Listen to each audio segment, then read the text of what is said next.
BMS academy में आपका स्वागत है। एक्सेल में हमारे पास सबसे पहली जो टैब अवेलेबल है उसका नाम है होम टैब।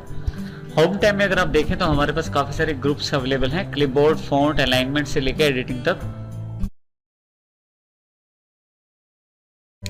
सबसे पहले जरूरी है कि आप जिस डेटा पे काम करना चाहते हैं उसे सिलेक्ट जरूर करें। सिलेक्ट करने के लिए जहां से सिलेक्ट करना है वहां क्लिक कीजिए और माउस को ड्रैग करते हुए दूसरी तरफ लेके आइए, जहां तक जो एरिया आपने सिलेक्ट करना है वहां तक। देखिए, जरूरी है जानना कि जो जहां से आपने सिलेक्ट करना शुरू किया था उस जगह व्हाइट स्पेस है, यानी कि व्हाइट सेल है, बाकी सेल्स ब्लू कलर में है, हल्के ब्लू कलर में, जिससे पता लगता है कि कहां से आपने शुरू किया था और कितना एरिया आपका सिलेक्टेड है। सबसे पहले हम जानकारी लेंगे फॉन्ट ग्रुप की। देखिए, फॉन्ट ग्रुप में आपके पास अगर आप यहाँ जाएं तो सबसे पहले फॉन्ट का ऑप्शन है जिसमें आप डिफरेंट टाइप के फॉन्ट फेस ले सकते हैं। ये छोटा सा जो बटन दिखाई दे रहा है इसे ड्रॉप डाउन बॉक्स कहते हैं। यहाँ क्लिक करें तो काफी सारे ऑप्शंस आपके पास अवेलेबल हो जाएंगे फॉन्ट से रिलेटेड। जैसा फॉन्ट आप चाहते हैं वैसा फॉन्ट आप ले सकते हैं। फॉन्ट किस प्रकार का है वो जानकारी आपको ये फॉन्ट फेस वाला ड्रॉप डाउन बॉक्स तो दे ही रहा है। इसके साथ अगर आप अपने डेटा की तरफ देखें तो वो भी फॉन्ट के अनुसार अपना स्टाइल चेंज कर रहा है। तो जैसा फॉन्ट आप चाहते हैं वैसा लेके ओके कर दीजिए।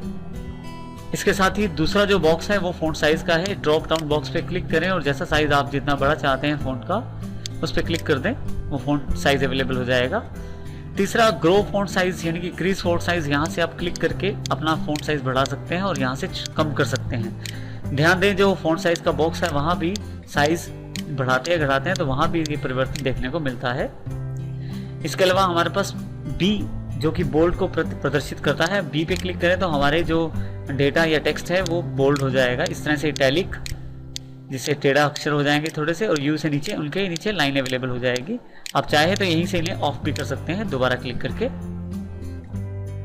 यदि आप अपने बनाए हुए टेबल पे बॉर्डर देना चाहते हैं तो उसके लिए सबसे पहले आप अपने टेबल को सिलेक्ट कीजिए। जैसे मैंने ये टेबल बनाया है, इसको सिलेक्ट कर लेता हूँ।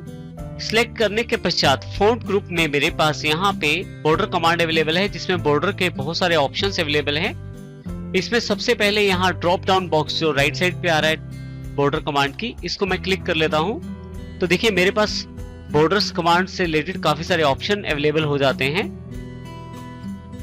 अपने टेबल पे बॉर्डर देने के लिए मैं अलग अलग प्रकार का बॉर्डर प्रयोग कर सकता हूँ। इसमें यदि आप केवल एक तरफ बॉर्डर देना चाहते हैं तो ऊपर के बॉर्डर्स का प्रयोग कर सकते हैं, जैसे बॉटम बॉर्डर, नीचे की तरफ एक लाइन आ जाएगी बॉर्डर में, टॉप बॉर्डर, ऊपर की तरफ एक लाइन आ जाएगी, लेफ्ट बॉर्डर या राइट बॉर्डर। इस तरह से आप इनका चुनाव कर सकते हैं यदि आप किसी भी एक तरफ लाइन देना चाहते हैं।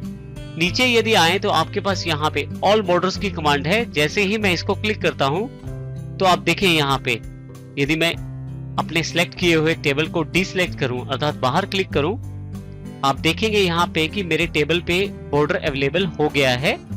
इसी तरह से यदि मैं इस बॉर्डर को हटाना चाहता हूं तो फिर से सिलेक्ट कर सकता हूं बॉर्डर को, और यही फिर से ड्रॉप डाउन बॉक्स से मैं नो बॉर्डर पे यदि क्लिक कर दूं तो बॉर्डर्स हट जाएगा।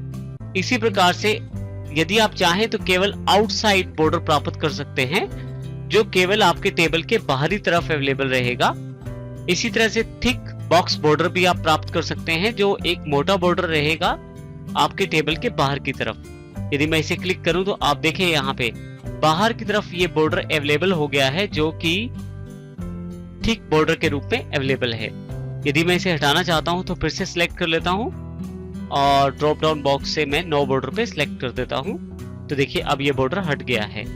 इसी के साथ साथ फिर से सिलेक्ट करने के बाद नीचे भी काफी तरह के बॉर्डर अवेलेबल है, जैसे थिक बॉटम बॉर्डर, नीचे की तरफ थिक एक बॉटम बॉर्डर अवेलेबल हो जाएगा, टॉप और बॉटम बॉर्डर, ऊपर और नीचे की तरफ बॉर्डर अवेलेबल होगा, और top and thick bottom border, ऊपर टॉप बॉर्डर और नीचे एक थिक बॉटम बॉर्डर अवेलेबल हो जाएगा। और यहाँ पे top and double bottom border भी है जिसमें ऊपर की तरफ टॉप की तरफ सिंगल लाइन और नीचे की तरफ डबल बॉटम बॉर्डर में दो लाइनें अवेलेबल हो जाएंगी। इस प्रकार से इन बॉर्डर ऑप्शंस का प्रयोग कर सकता हूं मैं। अगर आप ध्यान दें तो यहाँ पे जितने भी ग्रिड्स हैं बाय डिफॉल्ट ये हमारे पास, अगर इसे प्रिंट निकालते हैं तो विद प्रिंटिंग में ये ग्रिड्स नहीं आती जो पिछली तरफ दिखाई दे रही हैं। अगर आप चाहते हैं ये ग्रिड्स दिखाई दें तो सिलेक्ट करके आपको टेबल के साथ बॉर्डर देना जरूरी हो जाता है। अगर आप बॉर्डर देंगे तो आपके जो ये टेक्स्ट बॉर्डर है, यानी कि ये जो ग्रिड्स अब बनाई है आपने ब्लैक कलर वाली, ये सारी ग्रिड्स वहाँ प्रिंटिंग में भी आएंगी, बाकी कुछ प्रिंटिंग में नहीं आ पाएगा। अगर आप चाहते हैं बॉर्डर हटाना तो यहाँ क्लिक करके नो बॉर्डर पे क्लिक कर दीजिए। बॉर्डर के काफी सारे स्टाइल अवेलेबल हैं, आप किसी भी तरह का बॉर्डर स्टाइल यूज कर सकते हैं। अभी मैं इसे नो बॉर्डर यूज कर रहा हूँ। सिलेक्ट करके अगर हम यहाँ पे थिक बॉर्डर आउटसाइड कर दें तो सिर्फ बाहर वाली साइड एक थिक बॉर्डर आ जाएगा, नहीं चाहिए तो हम यहाँ से इसे नो बॉर्डर पे क्लिक करके ऑफ भी कर सकते हैं। इस तरह आप डिफरेंट बॉर्डर्स का प्रयोग कर सकते हैं। नीचे हमारे पास काफी सारे ऑप्शन है बॉर्डर कलर से रिलेटेड और बॉर्डर के स्टाइल से रिलेटेड। अगर लाइन कलर चूज करना है तो जो कलर मैं चूज करना चाहता हूँ उस पर क्लिक करूंगा। इसके अलावा मेरे पास यहाँ पे border grid, erase border, line style भी अवेलेबल है। जैसा मैं लाइन स्टाइल चाहता हूँ वैसा ले लूंगा मैं। इसके पश्चात ऑल बॉर्डर पे जैसे ही मैं क्लिक करूंगा तो देखिए बॉर्डर उस स्टाइल और उस ग्रिड में अवेलेबल हो जाएगा जिस स्टाइल और ग्रिड को मैंने लिया था। अगर आप चाहें तो ड्रा ग्रिड से आप बॉर्डर ड्रॉ भी कर सकते हैं। ड्रा बॉर्डर ग्रिड पे क्लिक कीजिए, एक पेंसिल अवेलेबल हो जाएगी। अब जितना भी आप ग्रिड से ड्रॉ करना चाहते हैं वो ड्रॉ कर सकते हैं। दोबारा ऑप्शन ऑफ करने के लिए वहीं पे क्लिक कर दीजिए, आपका ऑप्शन ऑफ हो जाएगा। इस तरह से आप बॉर्डर का प्रयोग कर सकते हैं। किसी भी कमांड को अंडू करने के लिए आपके पास ऑप्शन होता है कीबोर्ड पे कंट्रोल और उसके साथ Z। तो मैं कंट्रोल और Z का प्रयोग करके अपने डेटा को एक सिंपल रूप में ले आता हूं जैसे कि मेरे पास पहले अवेलेबल था। ये देखिए मेरे पास डेटा नॉर्मल फॉर्मेट में अवेलेबल हो गया है।